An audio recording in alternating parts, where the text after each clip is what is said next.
What's going on, everyone? So, the Los Angeles Lakers take on the Detroit Pistons today. Another road game, which is a bit of a concern, right? Lakers have not been a great road team. They've been an excellent home team, but they are playing the Detroit Pistons, who are arguably, if not the worst team in the entire NBA. They are currently at 2-15 on the season. They currently have the longest losing streak in the NBA with 14 straight losses. San Antonio is trying to play catch up with 12 straight losses. And on normal occasions, I would be super confident and super pumped. But, the Lakers, they haven't been a team that you can be super confident in. They have been against the bad teams, so I do believe that the Lakers will win. But there's a couple factors. One, right, the Pistons are on a 14-game losing streak. You got to imagine at some point, they're going to get a win against somebody. And it just kind of seems like one of those things that would just be fitting for the Lakers to end up losing to Detroit. Really hope that doesn't happen. The Lakers need to get the job done, right? There's no excuse for this game. You should be able to sit LeBron and AD and win this game. So guys being ready, guys need to show up, guys need to play. I do have confidence because Lakers are coming off of just an absolute embarrassment. The longest loss, or the biggest loss in LeBron James' career. So, that's got to put a bad taste in his mouth. I'm sure he's not happy about that. And the Lakers are going to need a bounce back win. So, great way to do it is the Detroit Pistons. You play in that team in which if you needed to play a team to kind of right the ship, kind of work out some stuff and kind of figure out what's going on with you, the Detroit Pistons are that team to do that.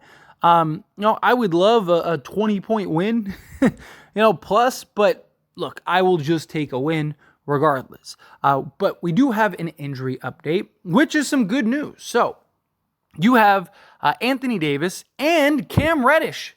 Cam Reddish is returning for this game, which is very exciting. LeBron James is always questionable. I'm sure he will play this game, at least at the time of recording this video. No confirmed word either way, but LeBron James is always questionable every time. And then you still have Rui, Vando, and Gabe Vincent. All three are still out for the Lakers. Well, Cam Reddish being back, I think, is huge. And Jared Vanderbilt, he should be right around the corner. Once we get those two guys, I really think you'll see just a huge elevation defensively. I fully believe that we can be one of the better defensive teams. I know we haven't looked that great, but we were 11th. I haven't checked since we got just destroyed by Philadelphia. But going into that game, we were 11th in the league in defense. Got to imagine when Cam Reddish and Jared Vanderbilt are both healthy and they're out on the court, maybe top 5 at worst. I mean, Jared Vanderbilt, for example, last season, we went from middle of the pack to literally the best defense. Cam Reddish has been absolutely tremendous for the Lakers on the defense side of the basketball.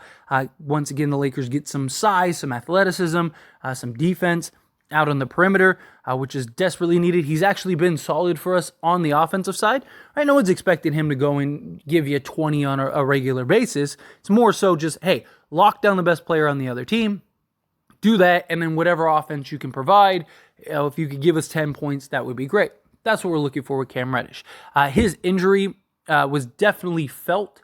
I'm glad that it wasn't a huge significant injury, because originally there were the concerns that he might be out for a while. But then Darvin Ham gave us that update the other day and said that Cam Reddish is going to be day-to-day, that it wasn't as severe as we originally thought it would be, and he's good to go. We just want to monitor it, right? And like I said, they were going to play more on the safe side.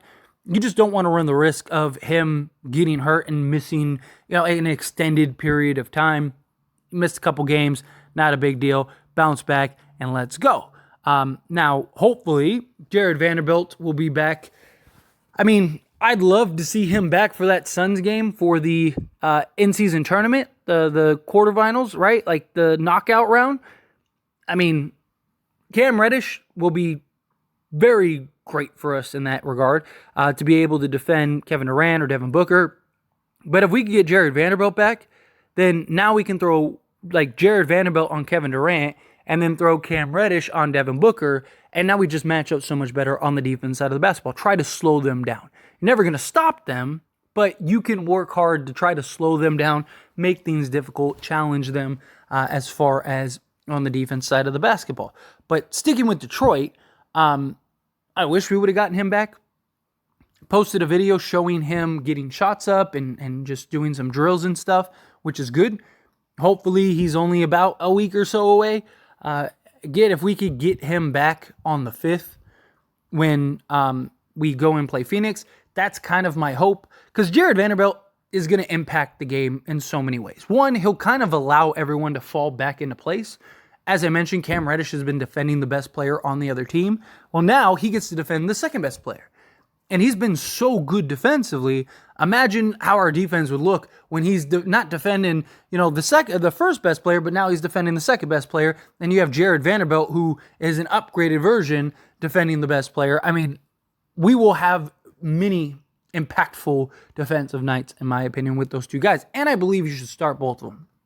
I don't mind if you kind of ease Vando in, right? Bring him off the bench to start, kind of let him get his feet wet, get his legs underneath him, because it's going to take some time for him to kind of get into the flow of things, kind of develop that timing, all of that stuff. But once he comes back, he's going to impact both sides of the basketball. And I know a lot of people don't think he'll impact offensively. He absolutely will, because he's going to get rebounds, which leads to opportunities for us, whether they're second chance points or defensive rebounds, which lead to us going down the court rather than giving up a second chance point.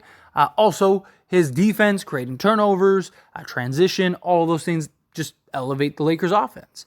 So I'm pumped for whenever he comes back, but to get Cam Reddish back is like the first step in the right direction. Rui Hachimura, Gabe Vincent are still going to be quite a ways out.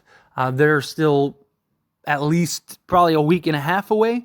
I would love if everybody it could get healthy enough to come back for that Suns game and we're fully healthy going into that knockout round stage, just so we have those bodies and we have just guys that we can rely on and just have guys that, if somebody doesn't have it that night, we'll just throw this guy in and let's see if he can get it, right? And just kind of see what this team is really made of, especially going up against Phoenix, right? We've already beaten them twice.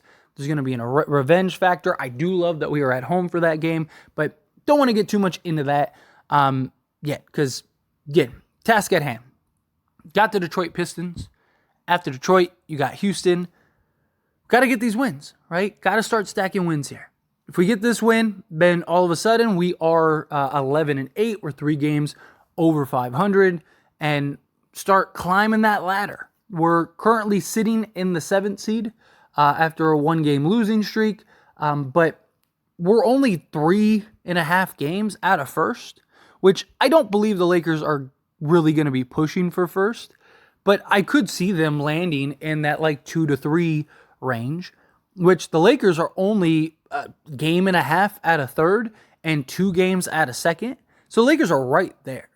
You rattle off a couple wins in a row here, all of a sudden, you're in prime position to have, a first round with home court. You're a team that's been very good at home. It'd be nice to not have to just fight through all these teams on the road, right? Because it's exhausting. It's tough to win road games in the playoffs. And I do have my concerns because the Lakers have been so bad on the road, which is one of my concerns for this Detroit game. But I do expect the Lakers to get the job done. I do believe that they'll win this game. But anyway, as always, this is a discussion, so I pass the question on you. Let me know your thoughts and opinions down in the comments below. What do you think? How do you feel about Cam Reddish being back? Obviously this helps and elevates our defense tremendously. Put him on Cade Cunningham or Ivy or whoever is getting going.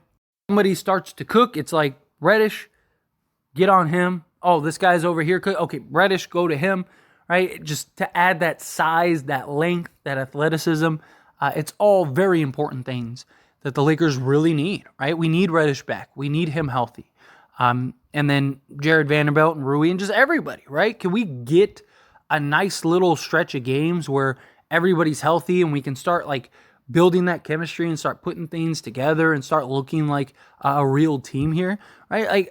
The guys that are out don't solve all of our issues, but it's hard to really evaluate what this team truly is until everyone's healthy and we're playing, right? Like, what guys are expendable? Do we really need, like, is Gabe Vincent a huge factor in our defense? Is he just getting after it on the defensive side, or is it okay to trade him? Would it impact us? Would it hurt us? Rui, is he just, tearing it up right now? And it's like, man, we can't really trade, right? It gives us perspective, right? Because I do think the Lakers are going to make a trade. It just kind of really heading in that direction. But we need to kind of figure out who we are, find an identity, right? But anyway, again, however you feel, whatever your thoughts are, love to hear it. Let me know down in the comments below. That being said, if you haven't liked this video, hit that like button. Helps me out a lot. Lets me enjoy these types of videos, and I truly appreciate it. Not subscribed to the channel, hit that subscribe button. Turn on the bell notifications. Appreciate y'all. See you in the next one. Thank you.